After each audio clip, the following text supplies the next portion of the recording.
atekanya ikirere yo kuri uyu wa kane igenekerezo rya 23/0/2025.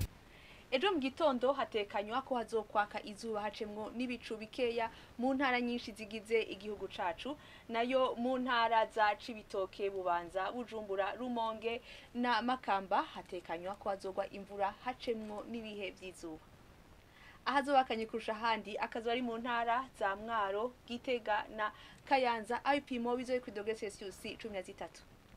Ku muhingamo hatekanywa ko igihande kinini hazogwa imvura hacemwo n'ibihe vy'izuba, nayo mu ntara za Makamba, Bururi, Ruyigi na Ngozi hakazogwa imvura gusa.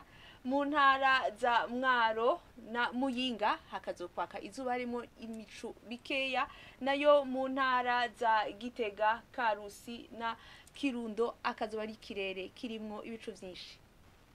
Ibipimo vy'ubushuhe biri hejuru kurusha handi bikazokibonekeza mu ntara ya Cibitoke aho bizoba kuri dogere Celsius 29. Ejo mu gitondo hatekanywa ko izuba rizoseruka isa 12 zirenga iminota 6 rirenge isa 12 zirenga iminota 22 zo ku mugoroba.